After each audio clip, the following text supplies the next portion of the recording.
एक गांव में रमेश नाम का एक गरीब आदमी रहता था। वह एक साधारण मजदूर था जिसके पास बहुत कम साधन थे। उसकी पत्नी सरला और उसका छोटा बेटा मोहन भी उसके साथ रहते थे। रमेश का सपना था कि वह एक दिन बड़ा रसोइया बने और अपना खुद का तंदूरी रेस्टोरेंट खोले, लेकिन गरीबी के कारण ये सपना दूर ही लगता था। एक दिन जब रमेश जंगल से लकड़ी इकट्ठा कर रहा था, उसे एक बूढ़े बाबा मिले। बाबा बहुत थके हुए लग रहे थे, तो रमेश ने उन्हें पानी पिलाया और खाने को कुछ दिया। बाबा उसकी मदद से खुश हुए और बोले, तुम बहुत अच्छे इंसान हो, मैं तुम्हें एक उपहार देना चाहता हूँ। उन्होंने रमेश को एक पुराना मिट्टी का तंदूर दिया और कहा, यह तंदूर साधारण नहीं है, इसमें जो भी पकाओगे वह बहुत खास होगा। लोग इसे खाने के लिए दूर दूर से आएंगे, लेकिन इसका उपयोग सिर्फ जरूरतमंदों की मदद के लिए करना। रमेश ये सुनकर चकित हो गया, लेकिन तंदूर लेकर घर चला आया। उसने सोचा कि इसे आजमाना चाहिए। उसने अपने पास बचा हुआ थोड़ा सा मटन लिया और तंदूर में पकाने लगा। कुछ ही देर में पूरे घर में एक शानदार खुशबू फैल गई। मटन इतना स्वादिष्ट बना कि रमेश और उसकी पत्नी सरला हैरान रह गए। तब रमेश को तंदूर की जादुई शक्ति का एहसास हुआ। अगले दिन से रमेश ने गांव के गरीब लोगों को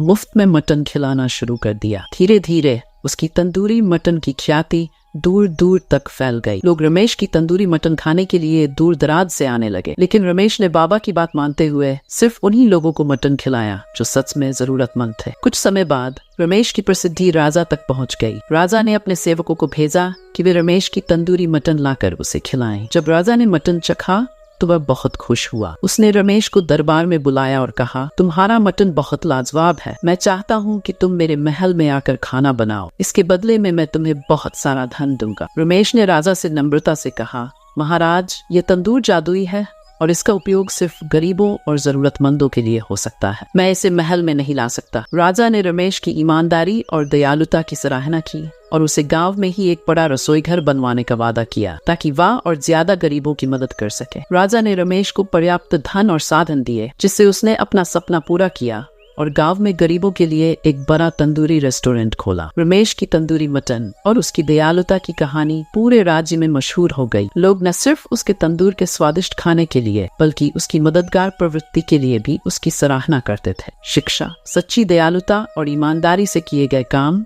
सबसे बड़ी ताकत होते हैं।